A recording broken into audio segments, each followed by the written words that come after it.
Hello and welcome to the Back of the Nest Match Report. I'm your host Chris Hambling and my panel and I will take you through our views on Palace's 2-2 draw at the London Stadium. An abject first half showing turned into a superb second half display as Vieira's Eagles showed real signs of kicking on against Moyes' confident Hammers. And with me on that panel, I'm pleased to say I'm joined by Nick Gillard. You all right? Hello, Nick. Yeah, I'm marvellous. Absolutely marvellous. And also, go on. I just saw on Twitter just before we came on Michael Gove raving last night, and I just can't unsee it. Can you imagine it? I know. Is that the same Michael Gove raving thing that's been doing the rounds for a while, or is it a new thing? It was a new thing last night in Edinburgh or Aberdeen or somewhere. He blagged his way into a club saying, "I'm the Duke, I'm the Duchy of or the whatever he is." Managed to miss out paying the £5. We all know what he is. Yeah, above a pub, and then somebody's put on Twitter him dancing, and he really does look like Mr. Bean dancing. But I can't unsee it, so yeah, watching your cat in the background to help me through this, Chris. Okay. I currently have got my screen, so I can't see my own face. So I'm not quite sure what Bruce is doing in the background, but I'm happy that he's on camera. Let me just. Oh yeah, he's all right. He's fairly calm at the moment. You can also see a TV, can't you? Anyway, we'll make sure we edit that if we use any of these clips. Anyway, also on the panel, Chris Clark. Hello, Chris. Hello, Chris. You right?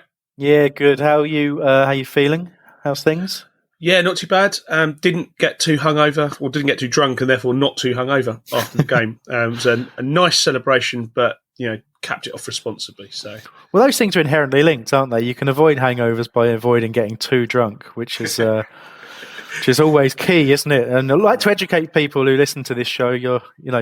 There's some interesting content, some stuff you might laugh at, but we also want to teach you, and that was a teachable moment. So, thanks for that, Chris. Yeah, please drink responsibly. Right. Okay, on we go. So as always, we'll start with a very quick news roundup of things in and around the Palace.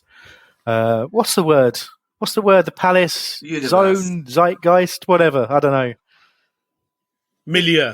Milieu. Thank you so much. That's perfect.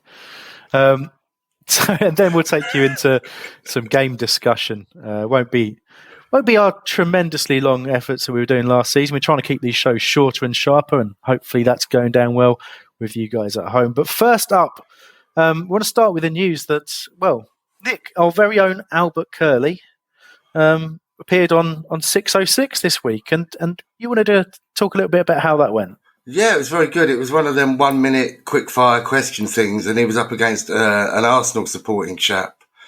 And Albert absolutely trounced him with the questions, but you can listen back on the 606. It was about 6:25 because it does the times on the old BBC Sounds app.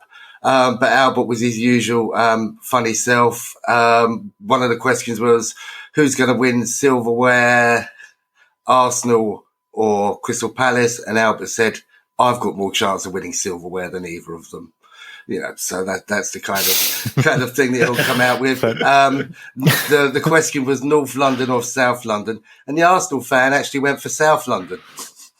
So Well, there you go. That's I think that tells a story in itself, doesn't it? So there you go. Next up in the news, Palace under 23s won 3-1. There was a great strike from Raksaki, who's still really developing at quite a rapid rate. Very, very impressive at the moment. And a couple of goals from Rob Street, his first couple of the season, although, of course, it's early days. A great win there. And, really, really impressed by the under 23s. Obviously, we had a bit of change there with the fact that Sean Derry's gone up to the first team coaching role. So Paddy's taken over the 23s and Rob Quinn has stepped in for the 18s, who we'll talk about in a minute. But, Nick, you caught a fair bit of this. Yeah. Couple of things I want to say. Whitworth, the goalie, has saved 3 penalties in a row, which is unbelievable. Raksaki was head and shoulders above everybody on the pitch, and if I was Vieira, I'd be sticking him in the first team squad to start. He's just that good. Also, player to look out for is the right back, Robertson. He seemed calm, assured, and was also very, very good at getting forward. So, there's options in the youth. And being that Vieira seems to like the youth, hopefully, as well as new players that we should be bringing in before Tuesday, we can rely on some of those. But it was a very assured performance against an Everton side who we didn't really let get out the blocks. And Mark Bright only said give and go 7 times in the commentary. Yeah, that's he does love that phrase. No, it's interesting you pick Robertson out. Sean Robertson is similar to Wan-Bissaka in the sense that he was very much a right winger and really well regarded at Palace for a very long time throughout his youth career, and then had the age old problem, a bunch of injuries in quick succession. Really struggled to get back into playing regular football for quite some time, and I'm fascinated to see him sort of come back into things and playing as a right back, and obviously they're trying that experiment, if you like, that happened with Wan-Bissaka, and he must have a bit about him defensively, and that could be a way forward for him because. At one stage, he was right up there with the prospects that we had, and whilst we got some great prospects coming through at the 18s, it's always good if they can kick on. And then you just look at Rak-Sakyi and the benefit of not just sticking him on the bench here and there and never using him, but he's had first team minutes. Something we complained about over the last few years, not seeing players who might have a chance getting at least an opportunity to make their debut to perform at Premier League level, and him going back into the under-23s does a couple of things, doesn't it? It gives him confidence first and foremost, but it also makes him hungry because he now knows he's got to go back. When he gets back into the under-23s, he's got to do what he did. He's got to stand out. He's got to be the best player on the pitch. He's got to contribute, and I think there's no surprise that he went and did that, scored an absolute screamer. And similar with Rob Street, been in and around the first team squad in pre-season and a couple of goals. He's capable of scoring regularly. He's a fantastic forward to lead the line. Great touch, physically a very, very good striker. A bit of a throwback, as gets talked about a lot by the Palace coaching staff, but great to see him get to as well. And Chris, the 18s, I know unfortunately didn't catch it, neither did I, but 3 wins in a row for the 18s, beating West Brom this time 3-2. It was a late goal from Joe Ling to win it late on. Mooney with a cross for that one. But it's Akinwale has had that opportunity with Amalabu moving up. Another couple of goals for him. I don't know if you've seen much of him, Chris, but he's a real talent. He's a good physical striker. But thinking about the fact the 18s have had a changing coach as well, it bodes really well for us, doesn't it? That they've started the season so well. Absolutely, we pride ourselves on the fact that we bring these players through. Over the last few years, they haven't got first team minutes, as you've alluded to earlier on, for reasons that we won't go into now. But it's definitely a positive to see, these players kicking on, performing well week in, week out, and hopefully they'll get more opportunities in the weeks and months ahead, and we'll get to talk more about that in future shows. Absolutely. Finally, just worth mentioning, everyone will be aware, I'm sure, at home, but we managed to buy Will Hughes from Watford.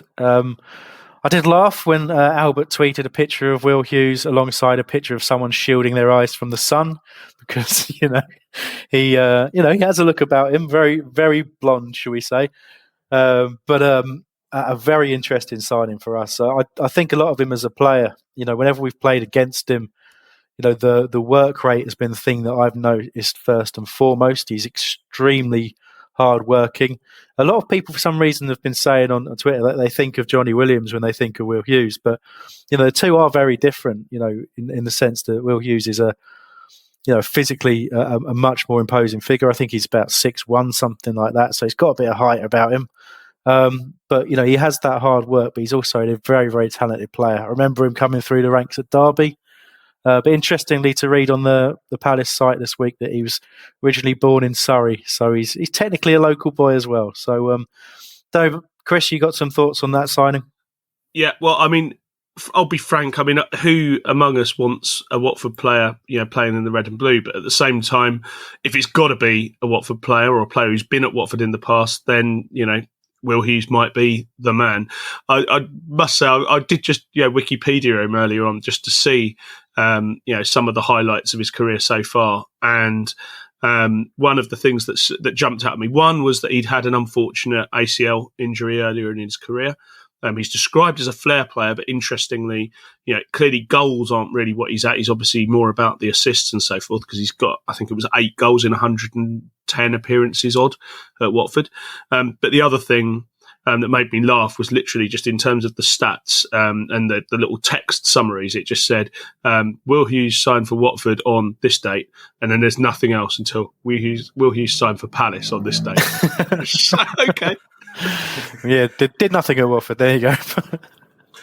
Well, Go on, Nick. What I like about him, I mean, he stood out from when he first started. I don't know if he's actually albino or not, but that shock of blonde hair is going to make him stand out anyway. But he's tenacious, isn't he? And he's going to get into other midfielders' faces and rile them and niggle them. And we need a bit of that, I think. Although Luca's is from Serbia, he'll murder you, he's actually a bit too nice, isn't he? So we want somebody to rile up the opposition and maybe lead to some yellow or red cards going for us rather than against us. Yeah, it's that old trope, isn't it? Of players who can kind of mix it up and and just add competition, I suppose. I've said it a few times over the years when we always ask the question about getting a player. You've got to try and get a player who's better than what you got. But sometimes it's about, it's just as valid to have a player who is a bit different to what you got, gives you different options, but also adds competition. You think about Luca, club captain, who's really been pushing him over the last couple of years for his place in the squad? Not too many. Think about Gyro, who's sidelined at the moment, and how's he going to get back in that side? He's going to have to work a lot harder, especially with someone else coming in there. We've got to look to the future about, James McArthur can't play week in, week out the way he is. Started the season really well, really important in all of our games this season, but he's not going to be able to do that every single week. And we saw under Hodgson with, he trusted McArthur, and rightly so, but sometimes played him into the ground, and he lost effectiveness. So all of these things are really good reasons why we went out and got Will Hughes. But to me, he gives us something that little bit different, and it really does appeal to me. And it just goes back to something I've said probably for 10 years on this show, that you cannot get enough players in your side who are really comfortable in receiving the ball no matter where. I always go back to Michael Hughes when we got him, and the fact that we pretty much had a squad of players who didn't like getting the football. And at the time he came in, he was one who stood out a mile, because you could pass the ball to him in any situation. He'd control it with his first touch, and he'd be comfortable enough to find someone else with his second touch. And whilst we've got a much better squad these days and more capability in there, it's still adding that comfort, adding someone who can turn. And look at the impact of Gallagher. We'll talk about him for most of this show, I'm sure. But the impact of him with that energy, that mobility, bringing someone else like Will Hughes who can come in and do that. And let's not avoid the issue, because Watford fans were gutted to lose him. There's a few out there, it's kind of split 50-50 between people who would admit they're gutted and people who won't. But he was fantastic for them last season and a little bit the season before, I think it was. Absolutely tremendous for them, and a big miss for them. So, really, really good signing for us, and plenty of reasons to feel positive. But hopefully, still a bit more business to go, because that squad shaping up nicely if everyone's fit. But right now, we've seen a difficult start to the season, and a big part of that is because we don't have the luxury of selecting from all of our players right now. And Eze sticks out a mile. Elisa is one we've not been able to select yet. And when you cannot select confident, creative, talented players, it really asks a lot of everybody else. So anyway, on to talking about the game. And this game was kind of a microcosm of that, about what we need to do to stand out, to compete at this level when we can't select all of our best players for a game. And West Ham, quite rightly, should be thought of as a very good team right now, a very confident team. Finished last season fantastically, been brilliant at the start of this season as well. So it was always going to be a tough game for us. And I suppose, Chris, Nick, you guys were at the game. I was at home, still shielding away from all the crowds. And, that first half, let's just sum it up. Really, very, very tough to watch. I'll start with you, Chris. Yeah, it wasn't our finest hour.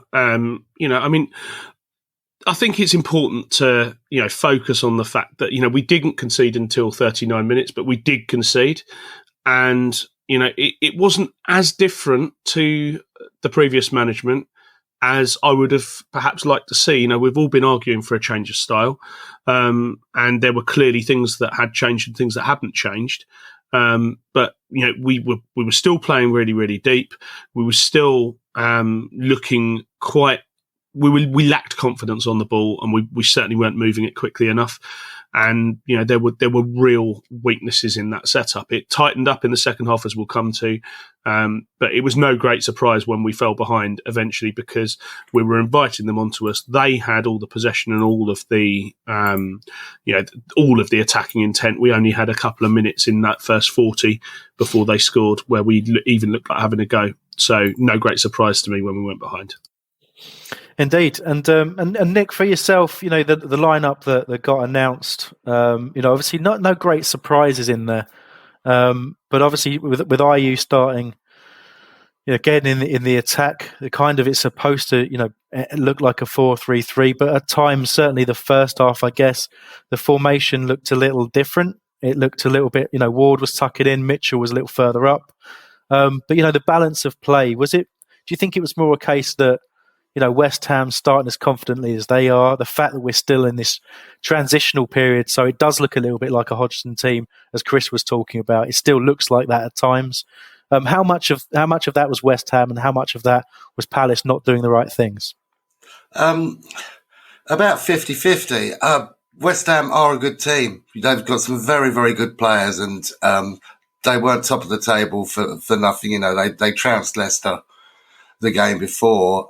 The fact we held on for so long showed that we're doing something well. I mean, the most familiar Hodgson-esque thing was our staticness and lack of movement off the ball when we had the ball. We were good when we didn't have the ball, but when we had the ball, there were no runners. I'm going to invoke the spirit of give and go brighter here, but we didn't have enough give and go.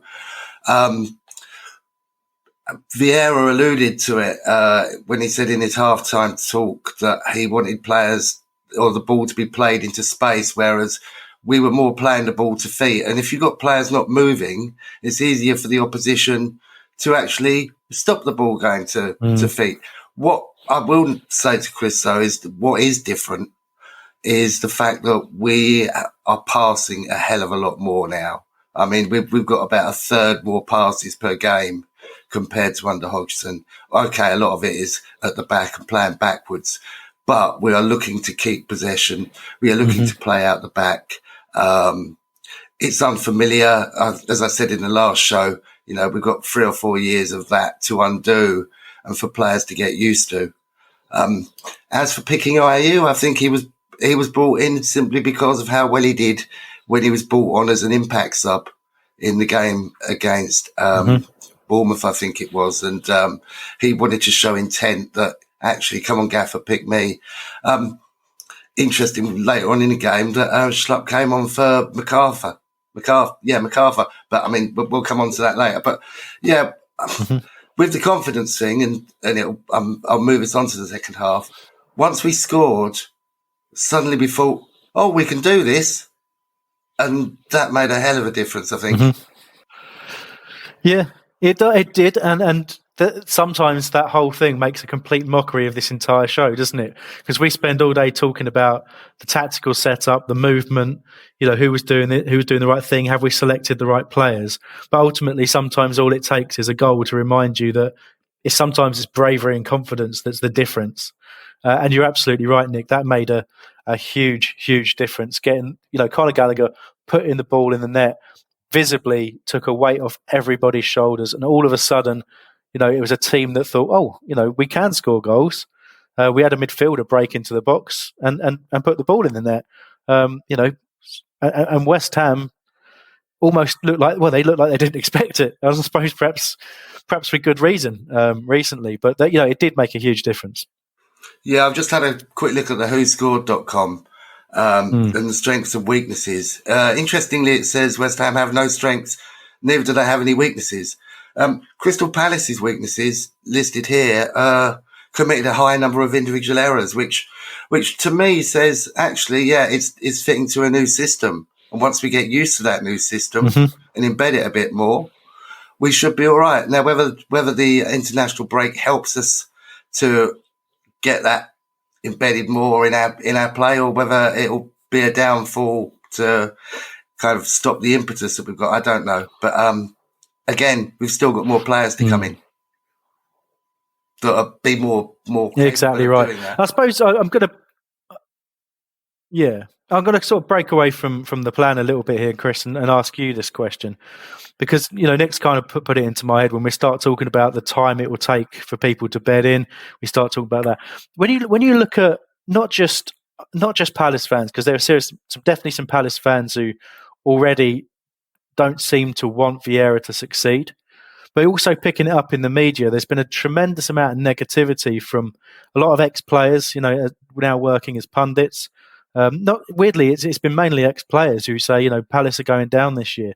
They're going down the De Boer route. Really lazy commentary on the situation at Palace. Do you think that there's a genuine subconscious bias against Patrick Vieira succeeding for whatever reason? Well, I mean, he's not. Let's be crude. He doesn't look like a Premier League football manager, because how many black football managers are there at this level? And he's not come through the traditional route. He's coached at a top level. I mean, he's been the assistant manager at City, and that ought to be good enough as far as I'm concerned. And people ought to have an open mind about this. I think it's bitter individuals who probably, frankly, who played against Vieira, got left on their arse by Vieira on occasion, and are now looking to settle scores in an arena in which they're never going to try to compete, because they're sat in the studio showing how clever they are and taking a big wedge for saying something that anyone could say. I think you hit the nail on the head when you said it's lazy commentary, because there's no comparison whatever between trying to change things overnight, which is what De Boer did, and getting himself sacked in 4 games after no good results, and the situation that's happened here, where we've played 3 games, we've got 2 points, we've scored 2 goals. I always said during the Hodgson era that the closer that those numbers are to the number of games played, the happier I am, and that's the basis on which I'll judge Vieira, is on results over time. And we've got a killer string of matches coming up.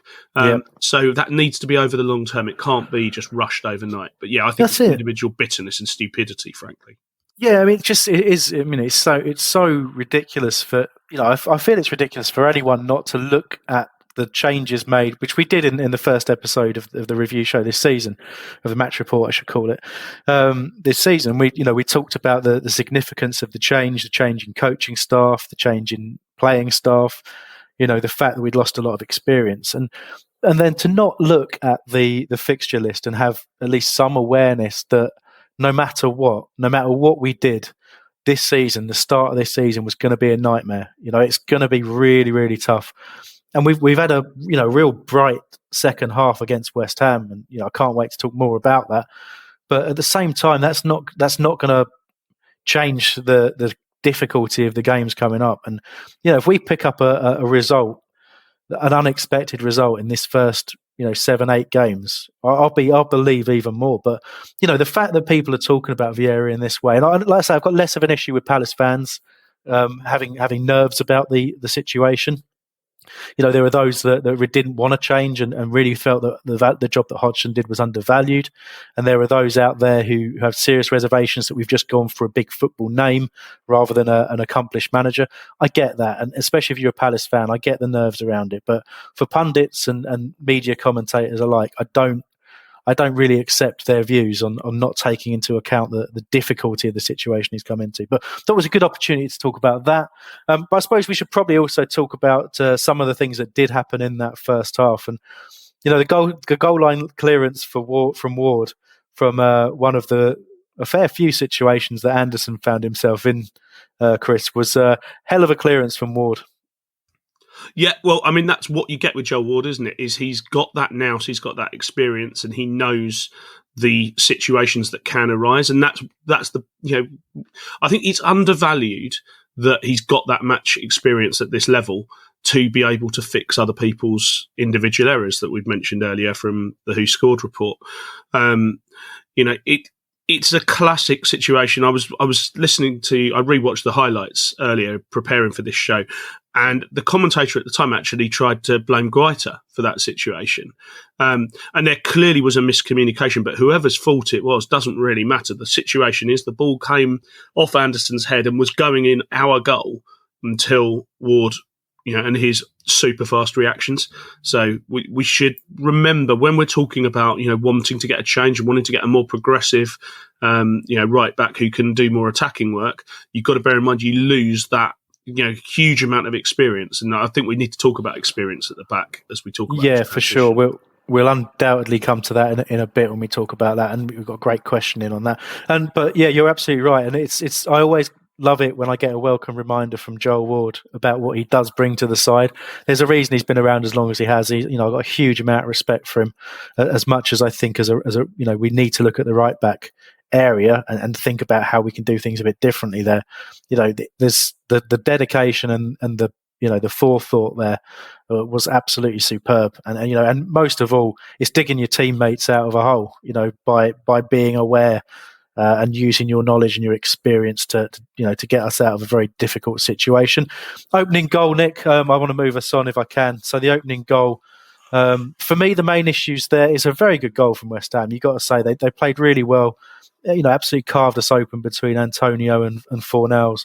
But for me, the couple of things that stood out there were the pace. Antonio is quick. He's certainly no slouch, but breezed past Wardy and Anderson.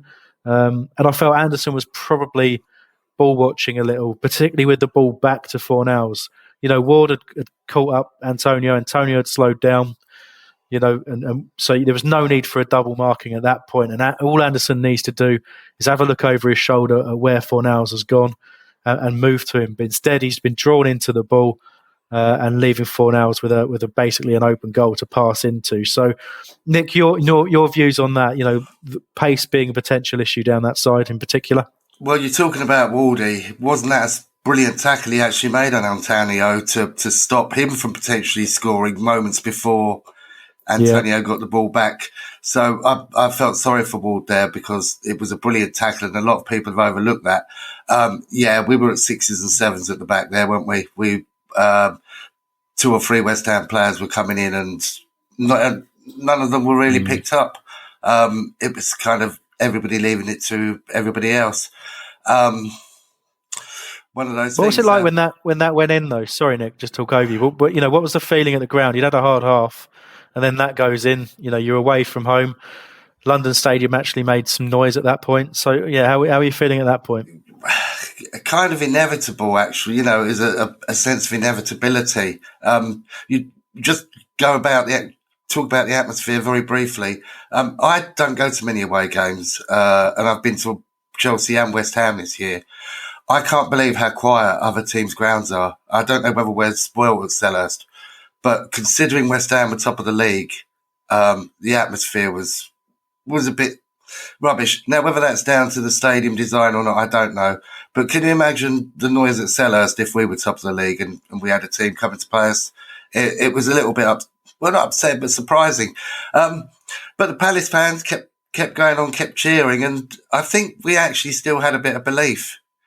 I say inevitability here. I'm kind of contradicting myself here, but we thought that we could still get something out of the game. Do you know what I mean? It was all hope was not lost. A couple of different things to come in on off the back of what Nick said there. So starting with the noise, this was the best I've ever seen that West Ham stadium in terms of crowd noise. And I don't just mean the goal celebrations. They actually were singing. They were singing some pretty unpleasant things at times, unfortunately, as people may have seen on social media. And I won't go into that in detail now, but there are viral clips of some nasty things being sang at female Palace fans by West Ham supporters, so-called. So that's not so good. But they were making a lot of noise, not just when they scored. It still wasn't brilliant. It wasn't a Palace-style atmosphere, but it was the best I've ever seen from them at that ground. And I think it that reflects the fact that they are playing better than they have done at any time that I've seen them play previously. I'll also say I have to eat my words about Antonio, because I remember about 2 years ago on this podcast we were linked with him coming up to a transfer window, and I said I really didn't want him to come because I remembered how useless he'd been against us the previous year, and he's been magic ever since. So I'm wrong about that. With regard to the goal and the reaction, it did feel inevitable, mainly because there'd just been wave after wave after wave, relentless West Ham attacks, and eventually we were going to crack and we were going to make a mistake and they were going to score, and that was a result of us defending way too deep. Half-time couldn't come soon enough.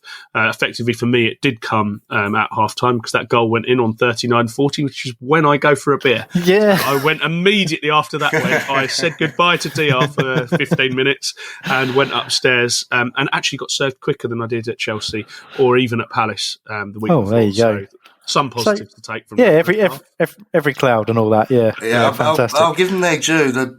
I thought the stadium itself was great, and I was worried when people said, "Oh, you can't really see it." Yeah, you are a long way, but it's a fantastic view. It's a good ground, and the service inside is pretty good. I was served inside 5 minutes. Yeah. You would expect that, though, considering we all paid for it. So, probably still are. And still are, yeah, exactly.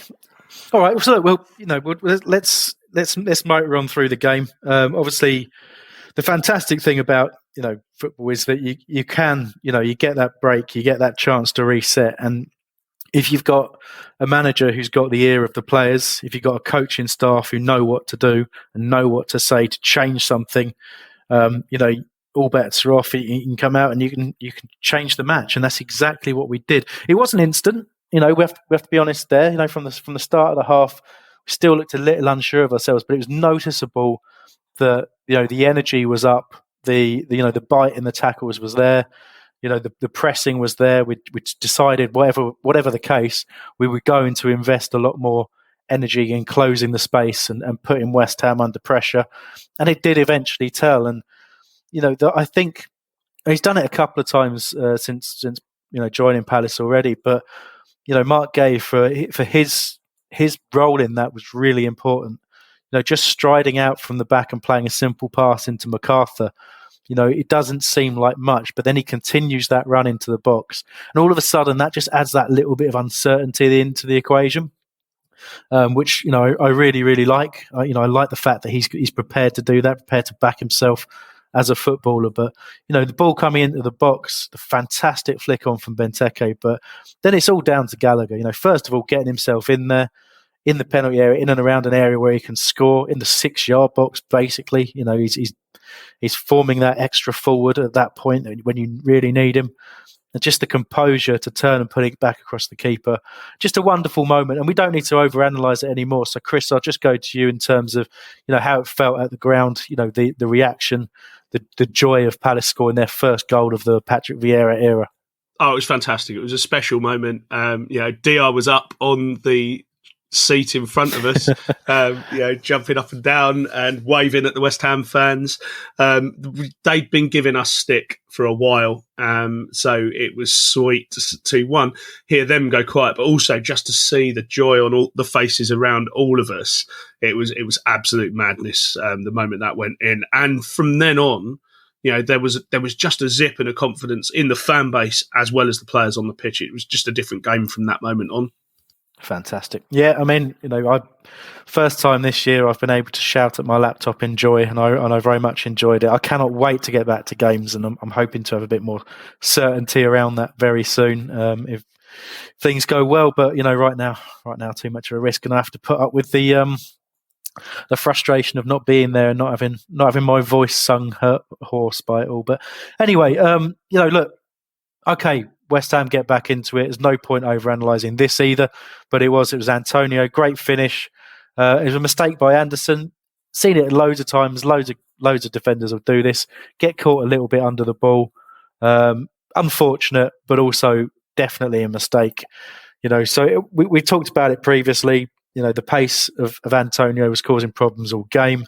His directness is going to cause defenders a problem anyway, but especially a defender who has not long been at the club. He's still trying to find his feet, trying to build a partnership with another new player as centre back. There's no point getting carried away over analysing Anderson's performance or anything like that. It was annoying, but we didn't let it bother us. We didn't let it rock the confidence. We carried on playing our football. And the equaliser, I mean, it was just a joyous thing. First of all, we shouldn't discount the fact that there's some really good football in our equaliser. The ball was moved around pretty quickly. Had a lot of involvement from different players. When that cross comes back in after, I think Zaha's put MacArthur back in to put the ball into the box, we do get some luck. So the cross deflects. And then as Gallagher reaches out his foot, he doesn't control it perfectly first time. It comes off of his foot and hits the shin of the defender and comes back to him a little bit. But from that moment, the skill and the awareness to turn back inside and immediately shoot down into that near corner. Because if he shoots the other corner, which might be the instinct with your right foot to try and curl it back in the other corner, keeper might get a touch, but definitely there's a defender there along that line to block it. So the awareness, the kind of 360 vision he's got to hit it, the place that he was definitely going to score. You've got to admire it. And Nick, the joy must have been tremendous at the ground. And talk to me a little bit about Gallagher and his game. Well, it was absolute mayhem when the second goal went in. Social distancing completely went out the window. I mean, you've got to remember, aside from the Arsenal game last year when Benteke scored, this is our first kind of goal post-pandemic with a full crowd in. So it was like we'd never been away, wasn't it, Chris? It was just pure joy, hugging strangers and all the things we're not supposed to do, but kind of the jubilation takes over. Yeah, Gallagher, don't fall in love with lone players. That's the thing, isn't it? It's going to be pretty hard to let him go at the end of the season. but if indeed we do, let's just hope Chelsea get somebody, a real baller in, and decide they don't want him come September or June next year. Yeah, he was the box-to-box midfielder. He was winning balls on the edge of our own box. He was making brilliant interceptions throughout the game. And the way he just drifts, both the goals, the way he just drifts in unnoticed into the area to make trouble of himself and get these goals. And that turn, he said he didn't think about it in the post-match interview. He said it was just instinct and was most unlike him to do tricks like that, but he wasn't too bothered. He seems quite enamoured with the Palace fans as well, judging by the way he ran up to them. I think he's going to develop a very good relationship with them. But yeah, he's the kind of player we need. An improvement on Ruben Loftus-Cheek. Yeah, I've got a couple of things to say on that, really. So first of all, you're right about his movement into the box. And, you hate to make comparisons, but you think about how, Lampard played at Chelsea and West Ham, how many goals he got, and the way he used to drift in the box. But he did all the things that Gallagher did. I'm not saying that Gallagher's there yet, but, that's he has that style about him, and there's that potential there for him to really, be that type of player, a regular goal scorer from midfield, and doing everything, being a real box to box. And he talked about when he spoke to Vieira, didn't he, about how Vieira had that vision for him and knew what he was as a player. And we're seeing that in evidence right now. And also, I think what we should definitely do, as long as we're safe by the last few games, just get him to deliberately play really shit for the last 5 games. And then Chelsea definitely won't win him, and we get to keep him there. So that's, get that into place now. All right, listen, I'm going to wrap up the game, the actual match action talk myself, and then we can talk a bit about a couple of the performances, although we've touched on much of that already, before we move on to some of the listener content and bring the show to a close. So obviously, Mark Gay had a fantastic opportunity at the death to win it, and if we're brutally honest about it, should have scored that header. Just got a little bit too much on it and put it over the bar. But great work from Ayew, who it's worth talking about. You mentioned it earlier, Nick. He deserved that starting place after the impact off the bench the other week. And really very good game from Ayew. And every now and then I do start to feel like I'm writing him off. And then he puts a real shift in. I still think we need better quality in the front line. And I think, and then use Ayew relatively sparingly. But every now and then he'll put in a performance like that and be huge for us. And great game from him. Got chopped down. Free kick came in from Gallagher. Fantastic delivery on it. Absolutely should have won the game there and then. But hey, I think after the first half, perhaps that would have been a little bit unjust, so I can live with it. And also, picking out from the notes, there was that moment right at the end of the game where Kouyaté clearly fouled. There's not even any doubt about it. He's striding forward with the ball, gets clipped because he goes down in installments, as the phrase is, gets nothing from the ref, but clearly clipped. And then there's a 2-on-1 break initially, but I think a combination of Mark Gay getting back pretty quickly and Antonio not quite making the right decisions there meant that the Guaita was able to collect the cross in the box and we got away with it a little bit. But that would have been hugely unjust. With the current VAR rules, I'm not sure how they've changed that. Would they have been able to review the foul on the supposed foul on I don't think so. No, I don't think so. I don't think that. I mean, they might have done it. It's a goal, so there's a potential for them to try and look for a clear error there. But the proximity of the ref, it's all about whether the ref would overrule his decision. I think in that case, but it would have been. I would have hoped for it, but not expected it. And yeah, absolutely travesty of a refereeing decision there, and I didn't really get it. But so let's jump into some of the performance analysis. We've talked a lot about the defence already. Really great questioning from Sam Clacker, the wonderful producer of this show. And she asks, would it have been better to retain more experience, i.e. Dan or Cahill, or drop Kouyaté to the back to bed in the newbies? And we've talked about it, and Nick, I'm going to get you to answer this one. Is it a really big risk that we're taking to put two new centre backs in one go, or perhaps is there an argument to say that's the quickest way for them to develop a partnership? Yes.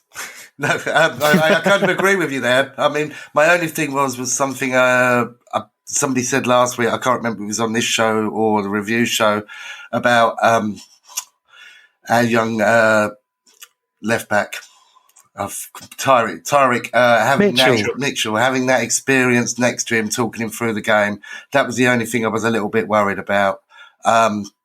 Anderson did look a bit lost on a couple of occasions. But if you're not going to get them in, they're not going to learn, are they? Cahill, we didn't want to pay his wages just for the odd appearance. I don't think he'd have been happy with that. We wouldn't have been happy with paying that much, and we needed to free up the wages anyway. So I think it was kind of needs must there in the first place. And again, with Dan, do we want to keep somebody on our wage bill when we want to change the team and change the way we play? So it's kind of a false economy, and we're just going to have to put up with it, I think. And Kouyaté, he did seem a bit better in his position. A lot better than making mistakes in defence, I feel. Carrying the ball forward a little bit more than he has been. For sure. Okay. Given time, we won't dwell too much more on that. So, Chris, talk to me about Wilfried Zaha. Well, he clearly was back on it. He was playing with passion, playing with enthusiasm. Had some fantastic moments of skill. It was during the second half. There was a moment where the ball came to him, and I don't think it even made the highlights, which was bizarre. But he controlled the ball. I think it was with his chest and turned with it at the same time, and then made an attacking run. And there was another one where he won the ball with his head and was clearing on goal before the referee then decided there'd been a foul in that move. He really was playing impressively in that second half and was an absolute driving force.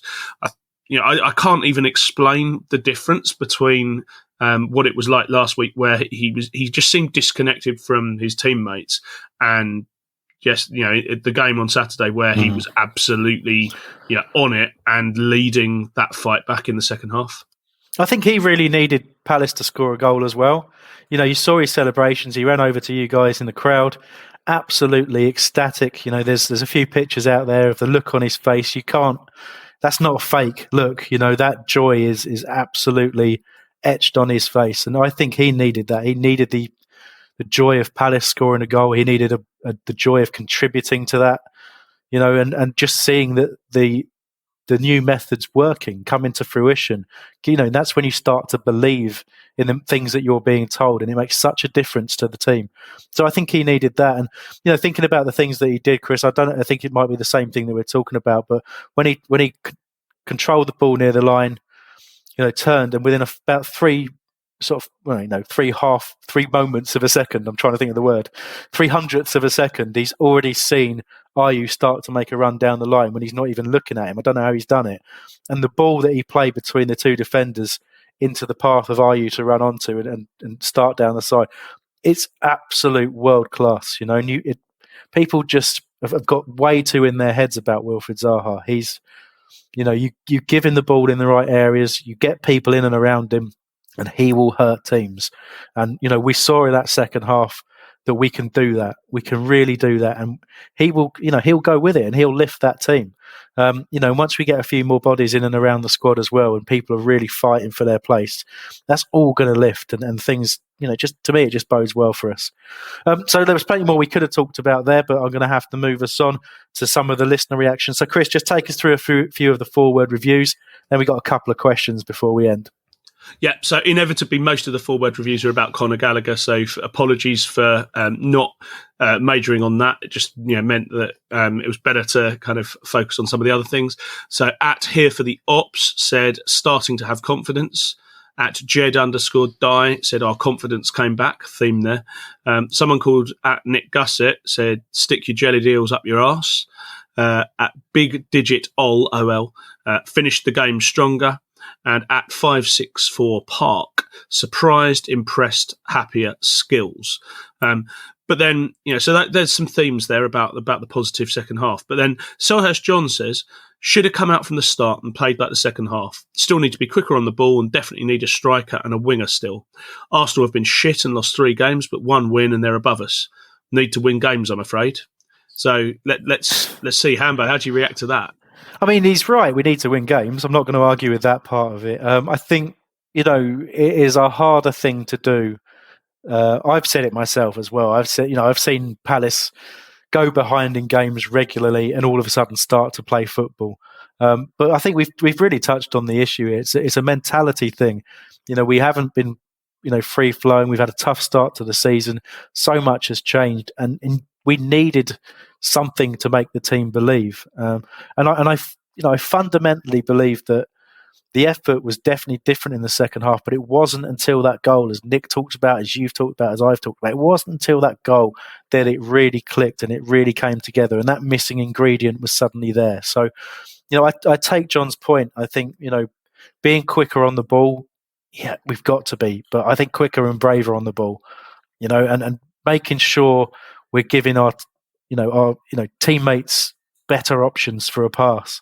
Too often we see it, particularly when we go down the flanks, the ball ends up in one of the fullbacks and they look up and their options are back to the keeper or punt the ball down the line. That's where we've got to be better, and that will be driving Vieira mad because he knows what it takes to have a team play passing football. He was part of that his whole life. So he knows what's needed, and what's needed is movement and commitment to thinking about the options and thinking about your teammates. So, but again, so most of what John said, I believe, is correct. We do need a winger, someone to play on the right or left, depending on where Zaha wants to go.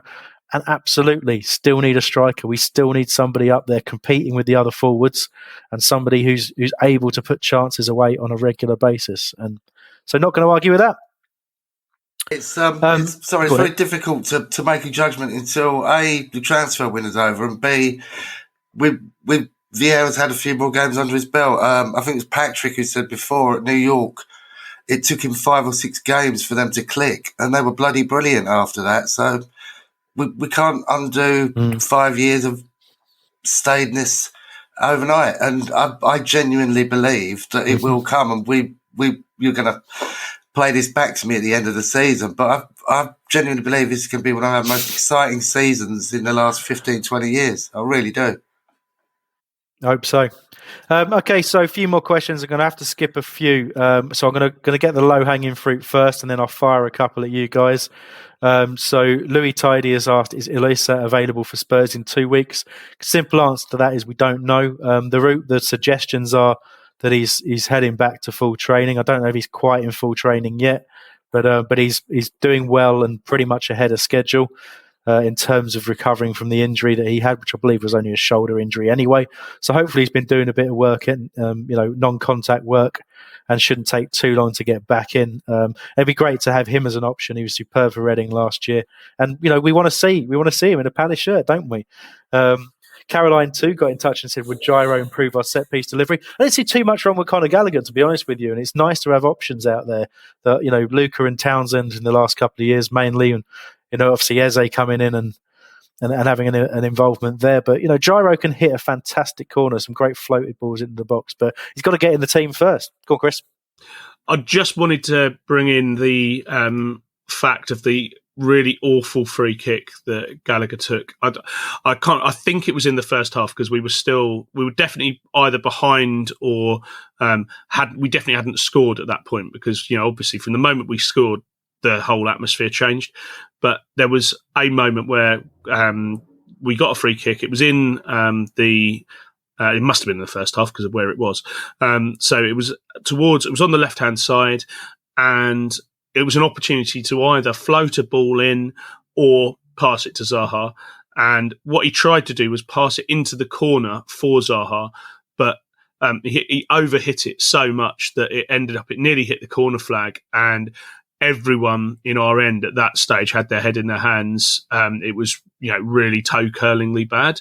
It's important to mention that, because obviously he then put in one of the best performances in a Palace shirt in a second half for a very, very long time. But it's important to remember that, that happened first as well. He's fallible. He's a human being. But there you go. Yeah, it wasn't great. But thanks, Chris. I think tackling Keith Powell's comment whether Butland should come in or not. I'm just going to say on this that you change your defence in front of a goalkeeper.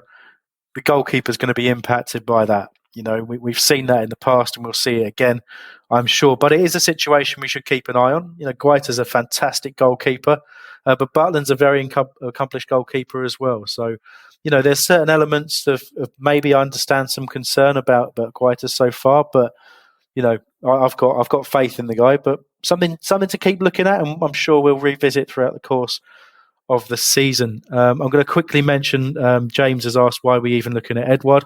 Obviously, a lot of striker rumours at the moment. Edouard's definitely one of them. We're being linked with heavily by certain areas of the press, as is Eddie Nketiah, which some people are saying is quite close to being done if we can agree a fee. I think that came from The Athletic, who tend to get these right. But Edouard might also be an option we're looking at, or it might be something that the club have put in the press to put a bit of pressure on Arsenal because the transfer window's coming up. It's something worth thinking about there. And also rumours around Borja Mayoral from Real Madrid, who was on loan at Roma last year, which is an incredible option when you think about it. Very talented player. Zidane compared him to Raul in terms of talent, so it wouldn't be too bad to get a player of that calibre. 17 goals last season, I think 10 in Serie A and 7 in cup competitions. So, yeah, would love that, but I'm not sure how likely it is. But we'll just have to wait and see. We need a striker, and the answer to that, James, is because we need a forward. Edouard is someone that I've forgotten our development guy's name now, but the French guy we worked with Edouard at PSG when he was in the youth system there. I would say that's probably why we're looking at him as much as we've scouted him before. But we'll see if that has any reality to it as the transfer window closes. So finally, Nick, Chris, I'll get some very short views on you for this. So Magic 3 CPFC has got in touch and said, now have we seen a change in the direction and instruction for Jimmy Mack?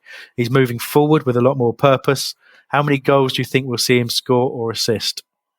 I'll start with you, Nick. I think we'll see him assist more than he scores. I'm just going to pick a number out of the air. I think he'll assist with 6 and he'll score 3. No, he's more impetus to him. Giving him the captain's armband against Chelsea showed him that he is well respected and a highly thought of figure at the club. And actually, he's a bloody good player. And we missed him last season when he was out injured for a long spell. Whether he can sustain it, as you said earlier, we don't know. It does make me think, these players that have got to come back from injury and players we might be getting in, who makes way for them? If Jimmy Mack keeps playing like this, he doesn't want to lose his place. So it's great for the whole squad, isn't it? It is. Any further thoughts, Chris, before we end? Well, I mean, he's clearly despite the fact he always looks knackered, he always gives his heart for the team and he loves to score. I can see him getting 5 this season. He won't play as many games, but I can see him being in those positions where he benefits from having more creative players around him and hopefully, either touches it off to someone else to score or scores 1 or 2 himself. So I reckon, 5 goals, 5 assists. I love both of your literal answers in answering that question. Thank you very much indeed. I'll leave that there. Not going to speculate myself. So thank you, obviously, to Chris and to Nick and to myself for producing today as well. Although Mikey will edit later, so I suppose I better give him a thanks as well. Thank you very much to all of you for listening. Especially thanks to everyone who got in touch with this show today, whether we used your message or not. Genuinely helps us put a show plan together every single week. We read them all. We don't use them all, obviously, because there's a limited amount of time, but it's brilliant to get every element of contact that we get. So follow, subscribe on all our social accounts, and obviously check out the YouTube channel where you'll get live reaction to matches and so much more. We're 3 matches into the season and already it's an international break coming. So the preview team will be back the week after to look ahead to our home game against Spurs. We'll be doing a live show on YouTube on transfer deadline day as well. So keep an eye on all of our socials for details of that. And until next time, come on you Palace.